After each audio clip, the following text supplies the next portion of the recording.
भाई और बहनों, मातृशक्ति को नमन।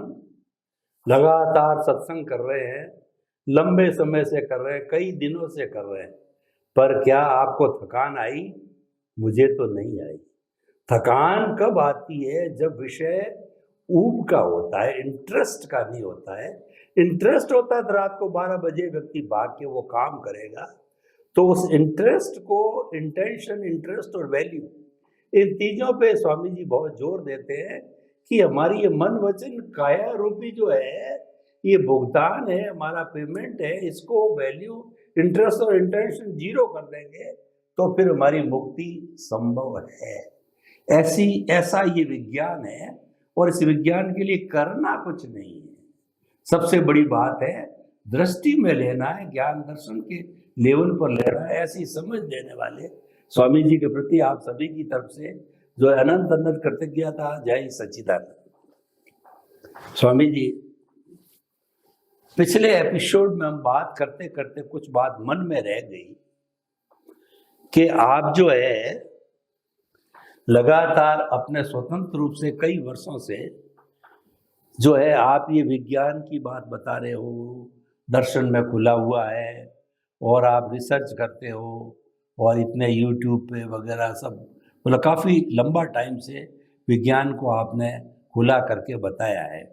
तो ये बातें तो जो अपने पैरेलल, यानी कि जैसे अडालज वाला सिस्टम है, दीपक भाई वाला, या बड़ौदा वाला सिस्टम है, तो ये लोग भी इस विज्ञान को सुनते तो होंगे, क्योंकि जो है वो, ये तो यूट्यूब तो कॉमन है सबके लिए, पर्सनली वार्तालाप न हो, लेकिन क्या उनको इस विज्ञान के बारे में कभी इंटरेस्ट जागृत हुआ क्या? कभी आपसे प्रश्न किया क्या? और जो है वो जानकारी करनी चाहिए क्या कि जो दादा का जो नहीं कर पाए वो आप कर रहे हो। बहुत बहुत धन्यवाद है, और बहुत सही आप चल रहे हो दिशा में, और आपके प्रति वो अच्छी सद्भावना रखें कि हम भी जो है इस दिशा में चलते रहे। तो क्योंकि ये तो जाना तो आखिर उस दिशा में ही है ना, शोध तो करनी है, और कौन करेगा? आने वाली जनरेशन करेगी। एक लेबोरेटरी बन जाती है, हॉस्पिटल बन जाता है, तो व्यक्ति तो चला जाता है, आता रहता है डॉक्टर, और नए नए लोग शोध करते रहते हैं। तो आपके पैरेलल जो लोग हैं, उनकी कोई कभी इस बारे में वार्तालाप कोई जो है वो हुआ या नहीं है, वो मेरे इंटरेस्ट का विषय मैं जानना चाहता हूँ, और फिर मेरे साथ में क्या हुआ वो मैं आपको बताऊंगा। प्रश्न के लिए धन्यवाद। सबसे बड़ी बात यह है कि उसमें बहुत सारे मुद्दे हैं। ऐसा नहीं है कि विचारक लोग कम से कम ये विज्ञान बाहर आने के बाद भी उसको नहीं स्वीकार है, ऐसा तो नहीं हो सकता है, क्योंकि ये समझ में आता है। ये ऐसा नहीं है कि समझ में नहीं आता है, और विज्ञान हमेशा सरल, सहज, सुगम ही होता है। उसमें ज्यादा बुद्धि की आवश्यकता नहीं होती है, क्योंकि सिद्धांत के आधार पर है, और सिद्धांत के आधार पर एग्जाम्पल भी ऐसे होते हैं जो समझने में आपको आसान कर देता है। और इसीलिए किसी को समझ में नहीं आता है, ये तो प्रश्न हो ही नहीं सकता। हाँ, मगर किसी को जानबूझकर नहीं समझना है तो हम क्या कर सकते हैं? इसमें कारण है। जानबूझकर नहीं समझने का मतलब होता है, हम अभी दादा भगवान को फॉलो करते हैं। हमारा सेंटर में कौन है? दादा भगवान, ज्ञानी पुरुष के रूप में। अगर हम इसको मानेंगे तो सेंटर चेंज हो जाएगा। एक ये भय होता है। दूसरा भय ये होता है कि दादा भगवान ने हमको सब कुछ दे दिया है, अगर उनकी बात मानेंगे तो फिर ये होगा कि उन्होंने सब कुछ दिया नहीं है। और तीसरी बात ये कि अगर हम इसको मानेंगे तो फिर हमारे लेवल का क्या? हमको जो इतने हजारों लाखों लोग जो मानते हैं, फिर हमारा लेवल का प्रश्न क्या होगा? हमारा लेवल क्या रहेगा? तो ये बहुत सारी बातें अहंकार के रूप में बीच में आएगी। और मगर एक बात अच्छी है कि जब आपने कहा कि ये यूट्यूब, टीवी के माध्यम से आ चुका है, और इतने सारे एपिसोड कहो, सत्संग कहो, जब पब्लिकली आ चुका है, किताब कहो, ये आ चुका है, तो सुनने वाले तो सब हो गए। ऑर्डिनरी व्यक्ति को, सामान्य व्यक्ति को, फॉलोअर्स को तो कोई तकलीफ है ही नहीं। कहीं से भी वो मोबाइल से देख सकते हैं, टीवी से देख सकते हैं, किताब में पढ़ सकते हैं, इसमें तो कोई दो राय नहीं है। तो वो पढ़ते हैं, सुनते हैं, समझते हैं, उनको लगता भी है कि ये बात तो सही है, और वहां सत्संग में प्रश्नोत्तरी भी करते हैं। जब प्रश्नोत्तरी जब सत्संग में आती है तो फिर उत्तर तो देना पड़ता है। तो फिर उसके उत्तर जो होते हैं वो 3 प्रकार के होते हैं। पहला उत्तर ऐसा होता है कि अभी तुमको ये समझने की जरूरत नहीं है। दूसरी बात ये होती है कि ये हमारे काम की बात नहीं है, आप आज्ञा का पालन करो, इसमें सब कुछ आ गया। और तीसरी बात ये होती है कि आपको आगे जाके समझ में आएगा, अभी आप समझे ना, जो अभी लेवल लेवल आएगा, नहीं आया। लेवल आया तब समझ में आएगा। तो ऐसे करके वो बातों को टाल देते हैं। हो सकता है सबकी अपनी अपनी स्टाइल होती है उत्तर देने की, मैं मना नहीं करूंगा, मगर एक बात जरूर है कि भले श्रोता या वक्ता, वक्ता बोले या न बोले, मगर श्रोता तो समझने लगा है, इसमें कोई दो राय नहीं है। और प्रश्न के आधार से ही मालूम हो जाता है कि श्रोता समझ सुन रहा है। तो ये होगा। मगर मैंने कहा ना, जब एक संप्रदाय बन जाता है तो संप्रदाय को कैरी ऑन करना और संप्रदाय के बाहर के व्यक्ति को स्वीकार करना, संप्रदाय वाले लोगों को, खास करके हेड ऑफ द पर्सन को, बहुत डिफिकल्ट हो जाता है। तो इसीलिए ये कोई नई बात नहीं है। तो समझते हैं, अंदर से स्वीकारते भी है, मगर बाहर से नहीं बोल सकते हैं। और बाहर से नहीं बोल सकते वो छोड़ दो, बाहर से उसको अंतर रखना पड़ेगा, तभी लोग यहाँ आके इसको फॉलो करेंगे। अगर थोड़ा भी बहुत इसके ऊपर वेट देंगे तो यहाँ से फिर यहाँ आ जाएंगे, तो उनको दिक्कत हो जाएगी। घेराबंदी। हाँ, नहीं, फिर वहां से छोड़ के यहाँ आ जाएंगे तो उनको दिक्कत हो जाएगी कि ये लोग चले गए। और हमारे यहाँ गुरु शिष्य का तो कोई प्रश्न नहीं है, संख्या का कोई प्रश्न नहीं है। तो इसीलिए दिक्कत उनको होगी, क्योंकि उन्होंने एक समुदाय बनाया है, संप्रदाय बनाया है, मंदिर बनाए, संस्था बनाए, और फॉलो करने के लिए इतने सारे स्वयं सेवक होते हैं। अगर ये कुछ धीरे धीरे कम हो जाएगा तो फिर वो चलाएगा कौन? सही बात। ये सिस्टम इतना बड़ा एम्पायर बनाया है तो इसको बहुत मैनेज मेंटेन करने के लिए पैसे भी चाहिए, व्यक्ति बिल्कुल भी सब चाहिए, चीज़। स्वयं सेवक भी, सब कुछ चाहिए। तो उनके लिए वो सही है। इनमें से बहुत सारे लोग ऐसे भी होते जिज्ञासु हैं कि वो समझेंगे और आगे बढ़ेंगे, और इसमें से बहुत सारे लोग ऐसे भी आ सकते हैं कि हमारे पास आके और ज्यादा समझे, हो सकता है। मगर ये सब कुदरती रचना के आधीन है। हम तो ऐसे ही मानते हैं कि विश्व के लोगों को विज्ञान मिले, किसी के माध्यम से मिले, वो इम्पोर्टेंट नहीं है। और मेरा भी प्रश्न खाली हाँ, तो कोई प्रश्न तो इसीलिए कोई सुने न सुने, वो कोई स्वीकारे न स्वीकारे, कोई बात मैंने नहीं। कहा जब ये विज्ञान विज्ञान तो कुदरत का है, विज्ञान ही होता है। नहीं, विज्ञान जब कुदरत का है तो कोई व्यक्ति मेरे को स्वीकारे न स्वीकारे, क्या फर्क होगा? नहीं पड़ता। विज्ञान तो विज्ञान है, वो कुदरत का है। या तुम नहीं स्वीकारते हैं तो भी कुदरत का है, स्वीकारते हैं तो भी कुदरत का है। तो इसीलिए मेरे को उसमें कोई फर्क नहीं होता है, मगर ऐसा होता रहेगा। आप कुछ कहना चाहते थे? स्वामी जी, मेरे ऐसा मन में, है हाँ, कि मैं भी आपसे काफी साल से जुड़ा हुआ हूँ, और जो है वो नाटा जी के माध्यम से जो है, जब से मैं हिंदी के शिविर में जाने लगा और मैंने जो ज्ञान भी 17 के अंदर लिया था, तब से रेगुलर जाता रहा था मैं।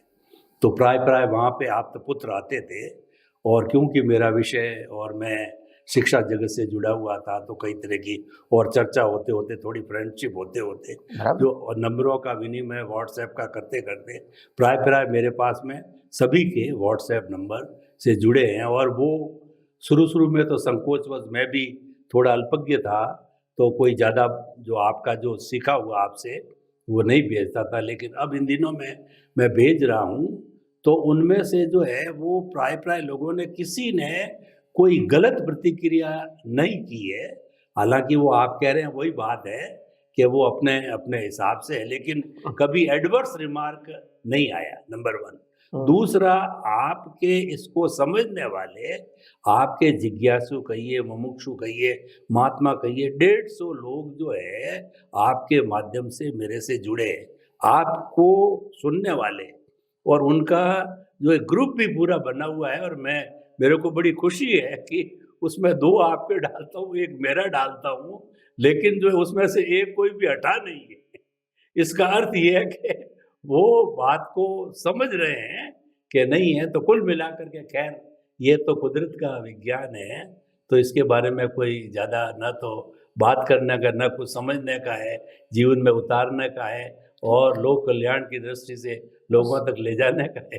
ये तो सबका है, कोई बात नहीं है, अच्छी बात है। बहुत जो शुभ भविष्य है हमारे सामने, खूब प्रयास करते रहना है, समझना है और ख़ास तौर से जीवन के अंदर उतारना है, क्योंकि यही एक रास्ता है जो केवलियों ने जो दीक्षा लेने के बाद में जो है केवल ज्ञान जिनको होने वाला, तो उन्होंने यही रास्ता अख्तियार किया था।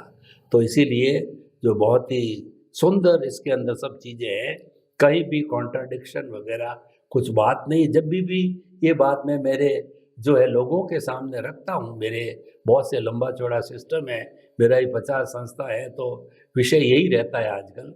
तो ये रखता हूँ तो उनको बहुत अच्छा लगता है और उनको कह रहा है अल्टीमेट है। उन्होंने कभी ये नहीं कहा कि जो हमने कहा कि कुदरत की रचना और कुदरत के माध्यम से शाश्वत सुख यानी परमात्मा को प्राप्त करना, इसके बारे में अपना कमेंट्स दीजिए, मेरा ये थीम है। तो उन्होंने कहा कि हम कमेंट्स क्या दें, कुदरत तो हम सबकी माँ है, आप बता रहे, हम भी जानते हैं कि सभी जन्म देती है, पालती है, पोसती है, सब कुछ करती है, तो उसके अपनी माँ को कोई ढाकन थोड़ा ही कहता है। हमारी मारवाड़ी की दृष्टि से कोई गुंजाइश ही नहीं है, और परमात्मा तो बनना ही है। फिलोसॉफी के स्टूडेंट का जो है मोक्ष, जो हमारा जो है धर्म अर्थ काम और मोक्ष है, तो कोई गुंजाइश ही नहीं है दोनों ध्रुव के अंदर, तो इसके अंदर और कोई कटाक्ष होता ही नहीं है। तो सभी को लेकर के चलने की बात, कोई अपन कहते ही नहीं है कि ये ठीक नहीं है, ये अच्छा नहीं है, कोई किंतु नहीं, कोई परंतु नहीं है। तो कुल मिलाकर के बहुत संतुष्टि है और मैं तो बड़ी कृतज्ञता ज्ञापित करता हूँ कि जब से आपसे जुड़ा हुआ हूँ तो मेरा तो बहुत अच्छा हर दृष्टि से विकास हुआ है, जीवन के अंदर, शांति में, सुकून के अंदर। और मैं तो आपके प्रति अनन्य जो बात कहते हैं वही मानता हूँ, वही पालन करता हूँ और वही ईश्वर करे कि ये विज्ञान आपकी कृपा दृष्टि से जो है, जो कुदरत का है, वो खुला होता रहे और डेवलपमेंट होता रहे। बस यही आपसे आशीर्वाद और चाहता हूँ। मेरी साथ में यही भावना है कि जितने भी आप्त पुत्र कहो, साधु संत सन्यासी कहो, या जो भी प्रवचनकार कहो, सभी लोग एक विज्ञान सुने, समझे, उपयोग करें, अनुभव करें और अपनी भाषा में दुनिया के सामने पेश करें। यही मेरी भावना है। मेरा नाम बोलना विज्ञान बताते समय जरूरी नहीं है, वो मैंने कितनी बार कहा है। और इसीलिए कोई व्यक्ति का विज्ञान है वो तो प्रश्न नहीं आता है। मैं कहता हूँ हर आप तो पुत्रों को सुने, समझे, उपयोग करे, अनुभव करे और अपनी भाषा में बताए, भले उसके आगे नाम राजा भगवान का बोले, मेरे को तकलीफ नहीं है, मगर मेरा एक ही मकसद है, दुनिया के सामने विज्ञान जाना चाहिए, कब खुला हो, सनातन सत्य के ऊपर अपने सामने खुला होना चाहिए। हाँ, तो फिर हम भी देखे खुला हो रहा है, तो फिर तो इसीलिए तो दुनिया के सामने जाना चाहिए, जाना चाहिए। जाएंगे आपके सब माध्यम से ही। इतने लोग अगर ताकत से साथ ले जाएंगे तो बहुत जल्दी खुला होगा। कितने डायरेक्शन है सभी बताएंगे। और दूसरी बात क्या है कि आध्यात्म विज्ञान में जो भी हो रहा है, एक नया रास्ता खुल रहा है। जैसे आज तक लोगों ने फॉलोअर्स बनाए, डिसाइपल्स बनाए, गुरु शिष्य और भगवान बनाए, यहाँ पहली बार साइंटिस्ट बनाते हैं किसी को फॉलोअर्स, और वो साइंटिस्ट ऐसा है दुनिया को साइंस कहने की ओपन परमिशन देता है, हालांकि धर्मों में ये संभव नहीं है। तो ये सब अजायब बनता है, क्योंकि मार्ग ही कुदरत का है। मालिकी करने से क्या फायदा, बांटना है, बेचना नहीं है। सभी बांटो, कभी अक्षय खजाना कभी खत्म नहीं होना। और ये विज्ञान दुनिया के सामने पेश करना वो नामना की बात नहीं है, प्रकृति के नाम को खत्म करने की बात है। प्रकृति खत्म करना, लोक कल्याण तो फिर और इसीलिए मैंने कहा ना कि ये विज्ञान आज नहीं तो कल हजारों लाखों लोगों का कल्याण करने में उत्तम निमित्त बनेगी। और निमित्त में यही सब साइंटिस्ट महात्मा जो आज विज्ञान समझ रहे हैं, अनुभव कर रहे हैं, वही तो लोग काम में आएंगे। और पूरे भारतवर्ष में कहो या विश्व में ये विज्ञान आगे बढ़ने वाला ही है। लोग थिंकर लोग ढूंढ रहे हैं कि धर्म से ऊपर कुछ होना चाहिए, और धर्म से ऊपर सिर्फ यही है, बाकी सब धर्म संप्रदाय के अंदर है। तो इसीलिए हम मानते हैं ऐसा कि ये विज्ञान हजारों लाखों लोगों के पास जाए और लोग अपने जीवन में अनुभव के मार्ग में आगे बढ़े और मुक्ति पाए, यही मेरी तो प्रार्थना और भावना है। स्वामी जी आपका बहुत बहुत धन्यवाद, बड़ा खुशनुमा सब चीज़ को लेते हुए। तो अब मैं अगला प्रश्न करना चाहता हूँ कि सब कुछ कुदरत का है, A to Z मालिक एक ही है, एक बड़ा सेठ मालिक है, वो कुदरत है। तो उस कुदरत के अंदर ये द्रव्य क्षेत्र काल भाव और जो है, जो कहना चाहिए कि जो व्यवस्थित है, ये सारी चीज़ें कुदरत की मानी जाती है। तो ये कुदरत किस तरीके से उपयोग में लेती है द्रव्य क्षेत्र काल भाव को, व्यवस्थित को? व्यवस्थित कब कहा जाता है, व्यवस्थित क्या है? तो उसको कृपया थोड़ा अच्छी तरह से खोल करके बताइए, ताकि कि कुदरत का जो खजाना है हम खोल करके और लोगों तक जो है पहुंचावे और लोग उसका भरपूर फायदा उठावे, उसके अंदर हम निमित्त बने। वो हमारी जो है आपकी भावना है, मेरी भी भावना है कि इसको बांटना है। तेरा तुझको अर्पण, मोह का क्या लागे मोरा। तो कृपया ये थोड़ा बताइए, द्रव्य क्षेत्र काल भाव और जो है वो व्यवस्थित। प्रश्न के लिए धन्यवाद। सबसे बड़ी बात यह है कि ये जो विज्ञान है, वो विज्ञान कुदरत किस प्रकार से उसका उपयोग करती है, उपयोग नहीं करती है। अवस्था तो अपने आप बनती है, अवस्था, और एक साइकिल होती है। क्या होती है? साइकिल, जिसको कहते हैं लॉ ऑफ नेचर। जैसे सुबह होना, दोपहर होना, शाम होना, रात होना, फिर सुबह होना, ये क्या है? साइकिल है। इसको लॉ ऑफ नेचर कहते हैं। तो ये चलता ही रहेगा। और कुदरत का साइंस भी इस प्रकार का है कि दिन होगा, रात होगा, कभी लंबा दिन होगा, कभी लंबी रात होगी, ये सब होता रहेगा। ये भी साइंटिफिक सर्कमस्टेंशियल एविडेंस है।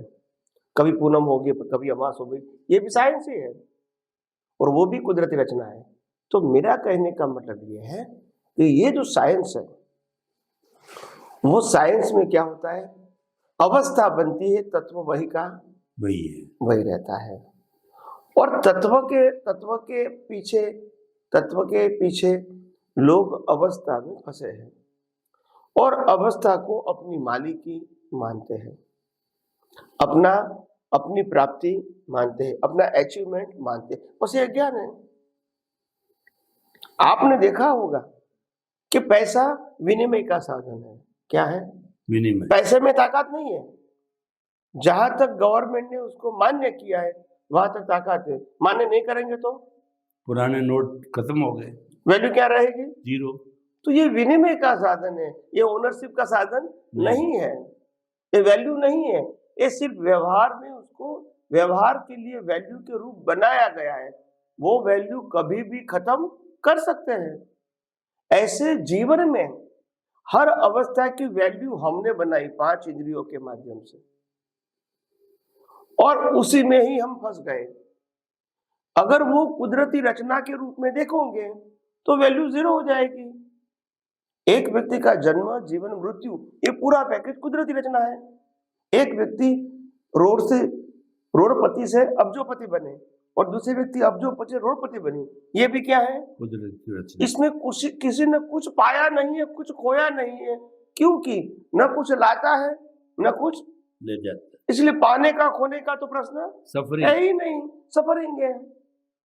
तो ये ब्रॉड विजन से जब समझ में आता है कि the world is not to achieve anything but only for suffering has for your previous birth cause, तो फिर धीरे धीरे मोह खत्म हो जाएगा कि मैंने पाया, मैंने खोया, ये सब्जेक्ट नहीं रहेगा। तो इसीलिए मैंने कहा कि धीरे धीरे ये जो संजोग बनते हैं, वो संजोग के अंदर धीरे धीरे आपको ये लगना चाहिए कि ये जो हो रहा है, 5 इंद्रियों से अनुभव में आ रहा है, ये सब कुदरत का ही है। इसमें मालिकी भाव करना या मैंने किया बोलना या मैंने भुगतान किया बोलना या मेरा है बोलना, ये सब भ्रांति है। ये हो रहा है अवस्था के रूप में, और मैं शाश्वत के रूप में हूँ। मैं अवस्था के रूप में नहीं, मैं सभी अवस्थाओं को जन्म से मौत तक पास होती हूँ देखने वाला हूँ। और जन्म, जीवन, मृत्यु किसका है? जो टेम्पररी उसका है। मैं तो परमानेंट हूँ, मरने के बाद भी मैं रहूंगा। तो इस प्रकार की पैकेज, पूरा जीवन का पैकेज और जीवन की अवस्था की कोई वैल्यू नहीं नहीं है। ये सब अवस्था है, तत्व तो वही का वही है, उसमें प्लस भी नहीं है माइनस भी नहीं है। ये अवस्था के रूप में आपको प्लस माइनस दिखता है। आज मेरे पास 5 किलो सोना है और इसकी प्राइस है, तो मेरे को लगता है मेरे पास बहुत मिलकत है। कल वो अर्थक्वेक हो जाए और वो सोना जमीन में चला जाएगा, कोई वैल्यू नहीं है, क्योंकि वैसे भी कुदरत का है। ये वैल्यू तो अवस्था के आधार है। अभी 1000 साल के बाद, 500 साल के बाद जब लोग सोने को नहीं पहचानते थे, तब वो खड्डा खुदा और सोना निकला, क्या वैल्यू रहेगी? कोई नहीं, जानते ही नहीं है तो आप समझे कि नहीं? सही बात। डायमंड निकला मगर जानते ही नहीं उसकी वैल्यू क्या, तो कांच जैसा लगेगा। तो ये सब मैंने कहा कि ये अवस्था की माया जाल है और लोग उसमें क्या है, फंस गए हैं।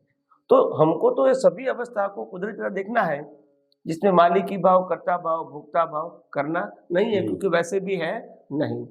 तो ये विज्ञान का पूरा पैकेज उसके ऊपर आधारित है। और लोग क्या समझते हैं कि भाई आपने कहा द्रव्य क्षेत्र काल भाव, ये कोई भी बीज का फल जो है वो द्रव्य क्षेत्र काल भाव के ऊपर आधारित है, ऐसे परिणाम नहीं आते हैं। और इसीलिए कहते हैं ना कि समय से पहले, क्या बताया, समय से पहले और समय के और बाद किस्मत से ज्यादा किसी को कुछ नहीं मिलता। कुछ नहीं मिलेगा। समय से पहले भी नहीं मिलेगा और किस्मत से ज्यादा और कम भी किसी को कुछ नहीं। और इसीलिए आपको, मैं बहुत स्पीड करूंगा, मैं कोई साधना करूंगा, मैं कोई भक्ति करूंगा, मैं कोई ईश्वर का नाम ले लूंगा तो मेरे को ज्यादा फल मिलेगा, जल्दी मिलेगा, ये भ्रांति है। न जल्दी मिलेगा न बाद में मिलेगा, अब उनके समय में, क्योंकि ये कुदरत का कानून है। तुम्हारी भक्ति समय पास करने के लिए सहायक हो सकती है, मगर समय नजदीक लाने के लिए सहायक नहीं है। तो ये सबकी अपनी अपनी भ्रांति होती है, क्या करेंगे। एनीवे, दुनिया में तो ऐसा ही चलता रहेगा, और मैं मानता हूँ कि ये दुनिया के अंदर से ही हमको मुक्ति का मार्ग ढूंढना है। स्वामी जी, आपका बहुत बहुत धन्यवाद। बहुत सुंदर आपने एकदम टेंशन फ्री रहने के लिए बताया कि हमारा शरीर कुदरत का, श्वास कुदरत की, जन्म लेते हैं कुदरत का, माता पिता कुदरत देते हैं, सब कुछ कुदरत का है, और ये विज्ञान भी कुदरत का है। तो हमारे पर बोझ क्या है? हम तो जो इस दुनिया में आए क्यों आए, सफरर, यूजर और जो गेस्ट के रूप में आए हुए। जब तुम्हारा कुछ है ही नहीं तो तुम लोड क्यों ले रहे हो? तो बहुत सुंदर प्रेरणा आपने दी। जीवन में कोई तरह का लोड मत लो, दर्शक बने रहो, और जो मन वचन का से मुक्त, ऐसा मैं शुद्ध आत्मा हूँ, इसका हर वक्त जो है वो पूरा अपना बना करके उसके अंदर दर्द चित्त रहो, उसमें बैठ जाओ, समाये रहो।